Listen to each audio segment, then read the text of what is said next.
Shalom, Israel. This message of daily edification is being brought to you through the spirit and power of Yahweh Bashem Yahweh Shai. All praises due to the 144,000, the 1/3, the elect of Israel. Peace and salutations to you, Rod of Iron family. All right. It's about that time again that we break the bread of life. And I pray that this message here brings you great edification on the providence and the protection that the Most High provides to his elect. All right. It's no small thing when the Most High watches over you, and you have to understand that. You have to believe it. You have to ingest it. You have to take it into your soul and your spirit. All right. You have to register it into your mind as fact, immutable and unchangeable, something that you can depend on. And we get that through the patience and comfort of the scriptures. We're going to be coming out of the Apocrypha again today so that we can register in our minds just how protected we really are.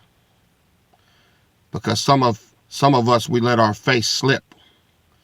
We start to think carnally. We start to think, well, what if this or what if that? Or, well, what if the Most High lets this happen? Hey.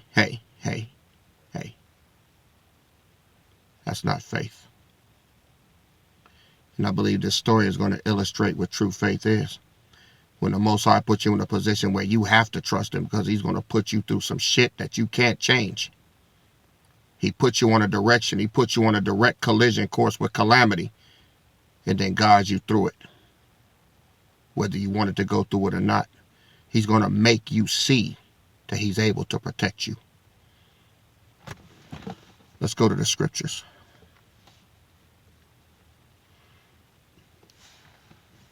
We're going to go to the Wisdom of Solomon. Once again, out of the Apocrypha. Not out of the 66, but out of the 80. These are the 14 books that were taken out of the Bible. All right. And I pray that you guys have an Apocrypha. I've told you many times to get one. And if not, download it on your phone. They got them. All right. And they check out. They haven't changed anything as of yet. But they do have some revised versions, so be careful.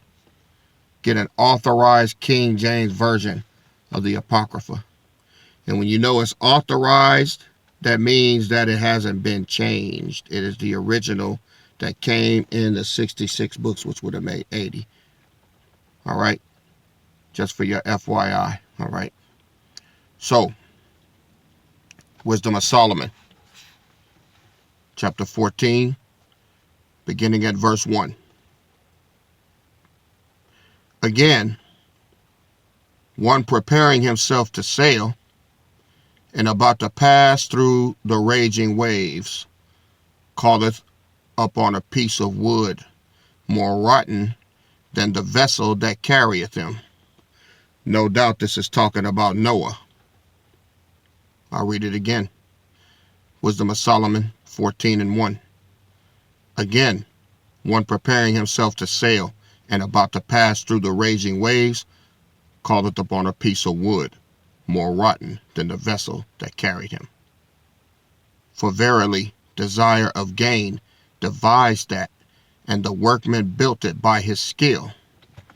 Noah was a builder. This is how he was able to build the ark to the specifications that the Most High commissioned him to do. He was a master builder. He built this ark by himself, okay? Verse 2. For verily desire of gain devised that. All right? The desire of gain. He knew that calamity was coming, so he started to prepare. And then the workman built it by his skill. Verse 3. But thy providence, O Father, governeth it. This project was overseen by the Father himself as Noah built. The Father was on overwatch over Noah. All right? Everything was built. decently and in order the way the Father commanded him, and he carried out the order. For thou hast made a way in the sea, and a safe path in the waves. Imagine this big-ass barge being built by Noah that's going to withstand the punishment that the Most High was getting ready to inflict upon this entire planet. Verse 4, showing that thou canst save from all danger. Yea, though a man went to sea without art. Went to sea without art, meaning he never sailed before. He never sailed before because it never rained. There was no water like that. They had never seen water come from the sky. It hadn't happened. Everything you read in Genesis happened for the first time. All right? That's where the first murder took place. The first fire took place. All right? The first sentence against sin took place. Everything began in Genesis. That's why it's called Genesis, which means the beginning. Verse 4, showing that thou canst save from all danger. Yea, though a man went to sea without art. Verse 5, nevertheless, thou wouldest not that the works of thy wisdom should be idle. The Most High don't just talk about it. He's going to show you. You see, his works would be idle if he didn't give you an example to be able to reflect upon his ability to protect. He has to show you. Read it again. Nevertheless, thou wouldest not that the works of thy wisdom should be idle.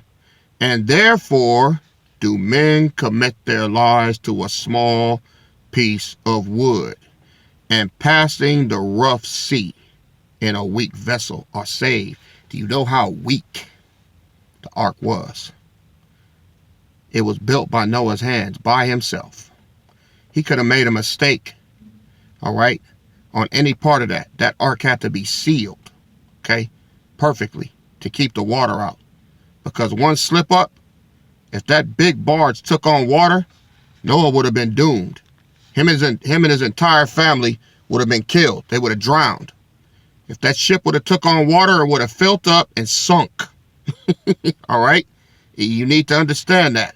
Verse 5, nevertheless, thou wouldest not that the works of thy wisdom should be idle, and therefore do men commit their lives to a small piece of wood. Now, the ark was huge, but on a planetary scale, it was a small piece of wood. Imagine this barge floating around on an entire planet by itself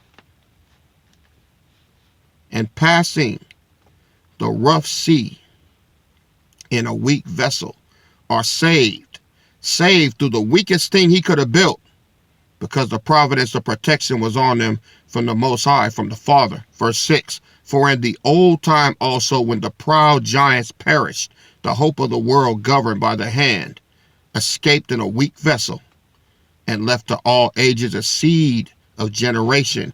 Do you know if Noah would have perished, that would have been it? Humanity would have been wiped out. We wouldn't be here. We wouldn't be here if he wouldn't have built that weak vessel, that piece of wood. There were giants in the land in those days, pursuant to Genesis chapter 6, verse 4. Let me tell you why there were giants. When sin entered the world, it hadn't matured yet. You see, sin had to build up to where it kills now. That's why we only live to 60, 70 years old. The Bible promises us 70. All right? Back then, men lived 800, 900 years. So sin coming into the world was just a baby. The death cycle hadn't matured. So because the death cycle hadn't matured, it took longer for things to die. That's why when the Bible says sin entered the world, death came by sin. And sin passed upon all men, so that all men have sinned. All right? So because now that there's a death cycle, men live longer, men got bigger, men continue to grow. Animals continue to grow. This is where you get giants from. Imagine a man 900 years old eating fruits and vegetables and meat that are grown in a rich, fertile environment. Unlike now, there was no GMO foods back then. All right? Everything was natural. They had grapes as big as basketballs. All right? Everything was big back then. Imagine a 700-year-old turtle a 700-year-old lizard. How big would he get? That's why they had giants. This is where dinosaurs came from. It wasn't billions of years ago. It was thousands. Okay? This is why. And if you read the book of Jasher, it tells you clearly why the Most High had to wipe these giants out. It's because they turned into cannibals. They started using their size, all right, and their strength to victimize the smaller people, and they started eating them. So the wickedness had became exceedingly overwhelming, and the Most High had to wipe them out. So he sent the flood. This was the only way to do it. Verse 6, for in the old time also, when the proud giants perished, the hope of the world governed by the hand escaped in a weak vessel and left to all ages a seed of generation. Verse 7, blessed is the wood whereby righteousness cometh. It doesn't matter if Noah made any mistakes building the ark. The Most High's hand was over him. It wasn't going to fail because the Most High Yahweh was protecting him. That's the only thing between him and certain doom. That's the only thing between you and certain doom. Verse 8, but that which is made with hands is cursed, as well it as he that made it. He because he made it, and it because being corruptible, it was called God. Take for instance the Titanic. The builder of the Titanic had built a ship that the world had pretty much never seen before. I mean, the Titanic was huge. All right. It was huge. 1,500 people on this thing, man. All right. And it was a man who said that God himself couldn't sink this ship. All right. Edward John Smith is the one who said this. He said God himself couldn't sink this ship. Now, he should have never said that. All right. This big metal ship, all right, built by the at that time top-notch builders with the best equipment, all right, with the best materials, all right, not made out of gopher wood, but made out of steel, all right. No one never welded anything. There was no welding. This was just a piece of wood. But look at the Titanic. It rubbed the iceberg and went down. That was it. Just like that. No flood. Calm waters. All right. Noah's ship, the ark, was tossed about. Okay. To and fro. In the middle of the ocean. In the middle of the planet. Okay. There was no land anywhere. But the Most High protected them. While the Titanic went down, 1,500 people perished on a ship built by human hands. Let's pick up in verse 8. But that which is made with hands is cursed, as well it as he that made it. The Titanic proves that. He because he made it, and it because being corruptible, it was called God. Look at that. God himself couldn't sink this ship. Japhi talking shit. Most High showed him exactly what he could do with a cold rock in the middle of nowhere. Verse 9. For the ungodly and his ungodliness are both alike, hateful unto the powers. For that which is made shall be punished together with him that made it. Not only did the Titanic go down, but the one that designed it went down with him. Bet y'all didn't know that, did you? Yeah.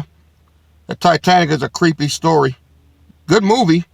What's his name? Leonardo DiCaprio. Watched it a couple of times. Very interesting. Y'all know I'm a movie buff. I'll pretty much watch anything. Verse 10. For that which is made shall be punished together with him that made it. Verse 11. Therefore, even upon the idols of the Gentiles shall there be a visitation, because in the creature of powers they are become an abomination and stumbling blocks to the souls of men and a snare to the feet of the unwise. All of these pagan idol gods that we have, starting with Jesus Christ, right? Jesus Christ is a pagan of pagans, right? They used him to deviate from the truth. Right? This is when they made Yahushua a white man. All right? They turned him white. And that was so that these fake Jews, these Jewish, could take on our power, and they called him Yeshua, okay? Or Yahushua, all right? And then they gave us Jesus, the one that loves everybody. You see the flip? You see the spiritual okie doke that they gave us? All right? This is why I say fuck Jesus. He's a piece of shit. He's a cracker. And he's a false deity with a false doctrine to surround him, and they used our book to fool us with, and it worked. Verse 11. Therefore, even upon the idols of the Gentiles shall there be a visitation, because in the creature of the power they are become an abomination and stumbling blocks to the souls of men, and a snare to the feet of the unwise. We got them on the rod of iron right now, stumbling, falling. All right? Still coming at me with all manner of mumbling and grumbling and jargon. All right? I got people right now still hitting me up, trying to correct me, telling me that the Virgin Mary is a virgin. She never had sex because the Bible says so.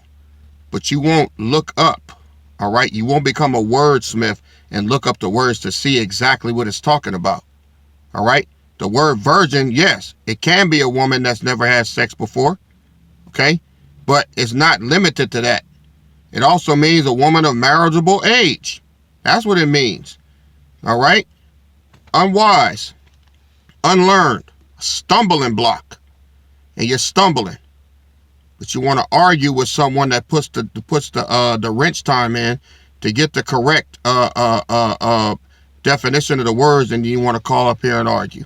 Okay, you want to approach me and send me emails and argue with me, and you know who I'm talking to. All right, you go study, you learn. All right, don't try to teach me and you're not studying. All right. Verse 12. For the devising of idols was the beginning of spiritual fornication, and the invention of them, the corruption of life. Verse 13. For neither were they from the beginning, neither shall they be forever. All of these idols are going to be put down. Buddha, Shiva, Allah, Prophet Muhammad, Jesus. All of them, they're going away. The Most High is going to do away with them. All right. Verse 14. For by the vainglory of men they entered into the world, and therefore shall they come shortly to an end. For a father afflicted with untimely mourning, when he had made an image of his child soon taken away, now honored him as a god, which was then a dead man, and delivered to those who were under him ceremonies and sacrifices. This is where you get funerals and everything from, and they're making monuments and everything to people. And, you know, for years and years, long after they're gone, you know, people are still hanging on to a memory. Look what it says. Verse 16.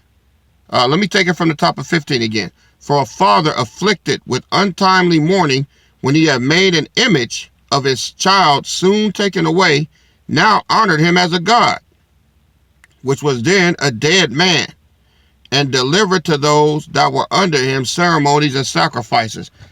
That's where you get the funerals from. All right? And before y'all start, oh, brother man, is it wrong to have funerals? Is it wrong to do that? Look, there's nothing wrong with honoring the dead and putting them to rest. But then you're supposed to let it go. All right? There's no monument making. There's no building altars. Not even to your children. If they're gone, we have to come to grips that they're gone. I lost my dad years ago, all right? I have a picture of him. When I leave home, I can look at the picture. I remember my dad, but I'm not sitting here worshiping him and honoring him and all of that all the time. And no, it's not about that, all right? I hold my dad in my heart and I keep pressing. There's nothing wrong with that. But when you make him an idol and you worship him, that's the problem. That's what it says, deliver to those that were under him ceremonies and sacrifices. Every year they gotta, you got a brother or sister or something like that, and you got to honor them. You're not supposed to be doing that, man. They're no longer here. They don't even know you're doing it. Look what it says in verse 16. Thus, in process of time, an ungodly custom grown strong was kept as a law, and graven images were worshipped by the commandments of kings. This is how you get Caesars that are still worshipped today. They got statues of Caesar Augustus, and his ass been dead for centuries. Whom men could not honor in presence because they dwelt far off. All right? They took the counterfeit of his visage from far and made an express image of a king whom they honored, to the end that by this their frowardness they might flatter him that was absent, as if he were present. So they think that by doing this, all right, he can hear them. Some of us think that when we speak to the dead, they can hear us. Okay? They're up there watching. No, they're not here. They're gone. They're in the presence of the Most High. Or if he sees fit, if it's for them to come back down here, which I don't know, all right, whatever their judgment is between the Most High and them, that's them. My father could be back down here. I don't know. And it's not my job to know. It's my job to continue on, because I have to meet the Most High one day. So I want to be sure that my work is done. I can't worry about my dad anymore. All right? We have to learn how to let people go. All right? Let's proceed. Verse 18. Also, the singular diligence of the artificer did help to set forward the ignorant to more superstition. Read that again. Also, the singular diligence of the artificer did help to set forward the ignorant to more superstition. It gets worse and worse. Verse 19. For he, perhaps, willing to please one in authority, forced all his skill to make the resemblance of the best fashion. That means they put the best materials to making these statues and everything, and so that it can last, so that you can perpetuate, all right, the witchcraft. Verse 20. And so the multitude, allured by the grace of the work, took him now for a god, which a little before was but honored. Some people, they're worshipped more since they're dead than they were when they were alive. I could name a few, man. Look at Elvis with his song-stealing ass. These crackers still. Where's the king? King of what? Stealing music? All right? They worship his ass now. They worship him like a god. We're going to win this race. Fuck Elvis, man, and his blue suede shoes. You know? But they keep him alive. They got statues. They got Elvis impersonators. All right? He's a god to these damn Japhites. All right? With his no-singing ass. All right? Fuck Graceland. 21. And this was an occasion to deceive the world, for men serving either calamity or tyranny did ascribe unto stones and stocks to incommunicable name. All right? This is where you get the Kaaba stone from, which is in Saudi Arabia. Mecca, brother, Mecca. The city of Mecca. All right? A big-ass 3-story tall building with a stone cube in there housing the Kaaba stone.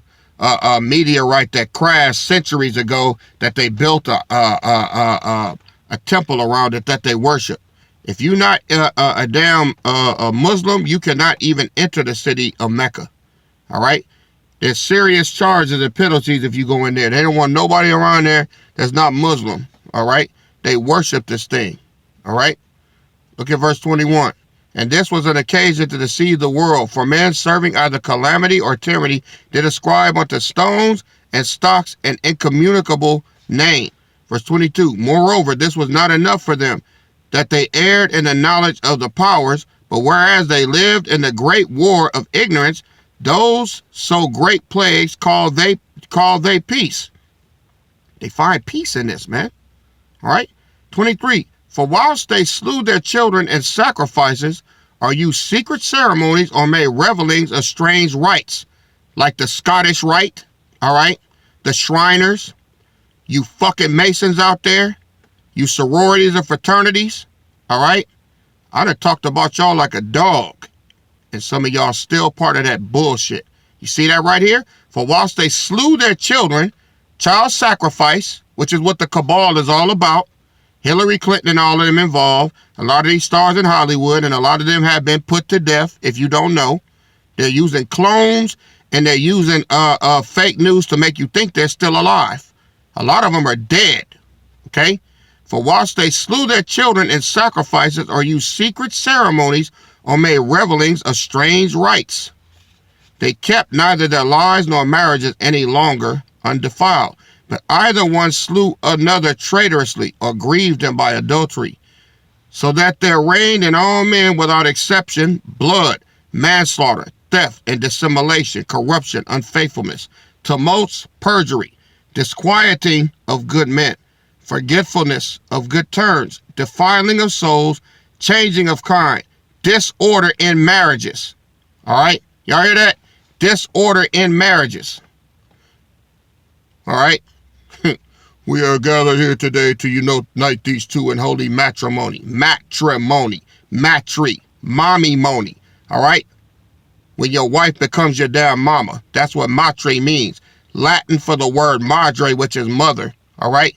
They fucked up the marriage arrangement. It should be patrimony. They put the woman ahead of the man. That's why your wife treats you like a fucking kid. All right? Disorder in marriages, adultery, and shameless uncleanness, for the worshiping of idols, not to be named, is the beginning, the cause, and the end of all evil. Verse 28. For either they are mad when they be merry, mad when they're merry, or prophesy lies, that $1,000 is not going to help you. Send it to me, and God is going to bless you. Yeah, send TD Snakes your money, and God is going to bless you for sending him your money. Yeah, right. Yeah, he got a pink Cadillac for you. Or prophesy lies, or live unjustly, or else lightly forswear themselves. Verse 29. For insomuch as their trust is in idols, which have no life, though they swear falsely, yet they look not to be hurt. People look not to be hurt worshiping cracker Jesus. Even though their lights is turned off, their car broke down, they ain't got no money, they can't buy their kids food because they put money in that collection plate every week, they look not to be hurt. God is going to see to your needs while they take your money. Let's go to verse 30. Howbeit, for both causes shall they be justly punished. Yeah, payback is coming. Both because they thought not well of the powers, giving heed unto idols, and also unjustly swore in deceit, despising holiness. Swore in deceit. All of y'all swearing these oaths. That means something. Verse 31. For it is not the power of them by whom they swear. Did y'all hear that? It is not the power of them by whom they swear. Whoever you swear to has no power, man. But it is the just vengeance of sinners that punisheth always the offense of the ungodly. I'm going to read that again. But it is the just vengeance of sinners. But it is the just vengeance of sinners. It means that those that sin, it's just for them to get punished. That punish always the offense of the ungodly. You're going to pay for what you've done, you sinners. All right? So let me wrap this all up. The providence of the Most High, first of all, is protection. All right? And justice. He's going to keep us in this present world. He's going to protect us like that little piece of wood. All right? He's going to protect us like that little piece of wood. And at the same time, he's going to punish the ungodly the way he flooded out those giants and killed them. All right? Let me get a precept.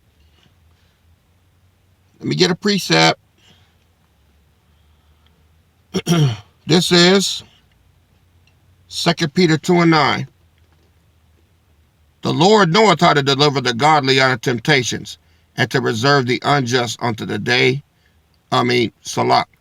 2 Peter 2:9. The Lord knoweth how to deliver the godly out of temptations, like he did Noah, and to reserve the unjust unto the day of judgment to be punished, like he did the giants. All right? So this whole passage speaks of Noah being saved, the giants being wiped out, and then the second part is talking about how we as men of the Lord in society are protected. We're those little pieces of wood floating around being protected from the ungodly and their idols. All we have to do is keep our eyes on the Most High, Yahweh Bashem, Yahweh Shai, and we're protected. All right? Just because we're floating around out here doesn't mean we're going to get caught up in the flood. All right? Because we're not. Trust in the providence and the protection of the Most High, Yahweh Bashem, Yahweh Shai. He's able to deliver you wherever you at. All right? This will conclude our lessons for today. All right? Quickly prepare for the next message, which is on the way. All right? Giving all praises to Yahweh Bashem, Mashiach, Yahweh Shai, Bashem, Kakadash. All praises due. Peace and salutations to you out there. All right? Matthias out. Shalom.